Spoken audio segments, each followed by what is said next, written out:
I'm Jason from Detroit Speed, and today we're going to take a look at Holley's new Sniper 2 EFI.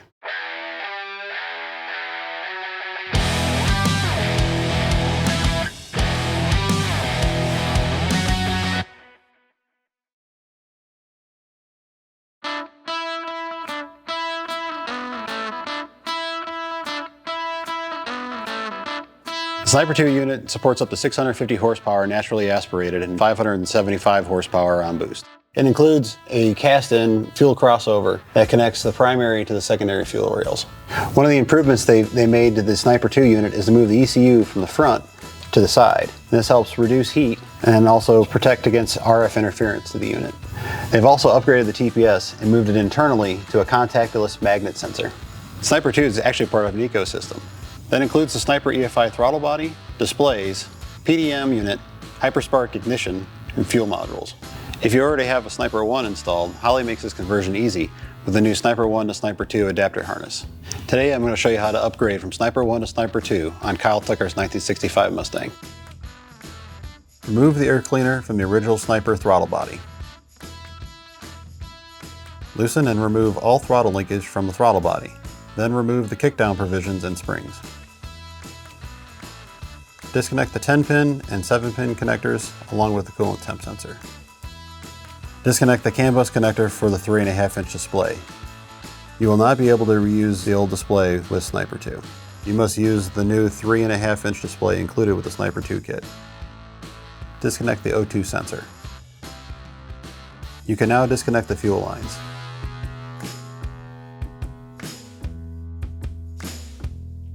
We recommend capping off the lines to prevent leaking. Disconnect any vacuum lines if necessary. Loosen and remove the 4 nuts holding down the throttle body.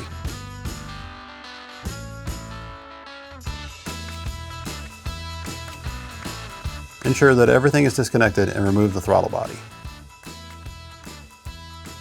Install the throttle body gasket included with the kit. Install the Sniper 2 throttle body. Reinstall the hardware that secures down the throttle body.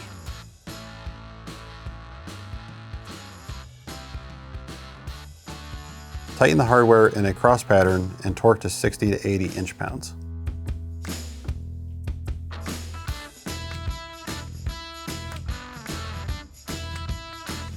Reinstall the fuel lines in a configuration that works for your application.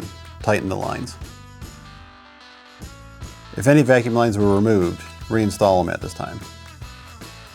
Reinstall the throttle linkage studs to the new throttle body and install the throttle linkage.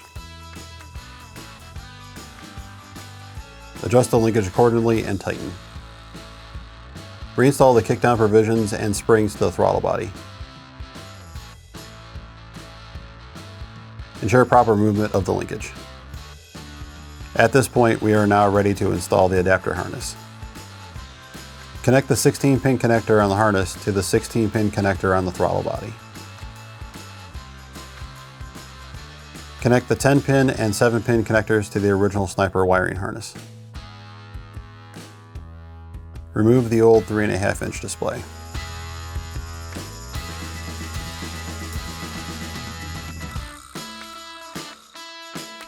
Route the new 3.5-inch display cable through the firewall and into the engine bay.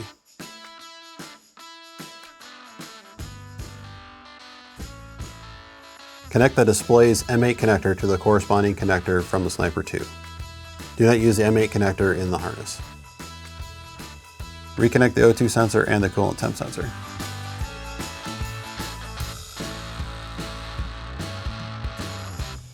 Cap off the orange 0 to 5 volt TPS output wire if you do not plan to use it for other optional accessories. Turn the ignition on but do not crank the engine. The screen should boot up and display a message.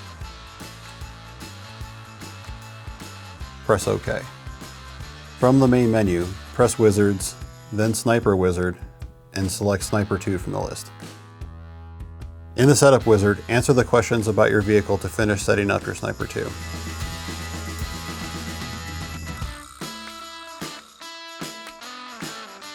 At this time, you can now reinstall the air cleaner.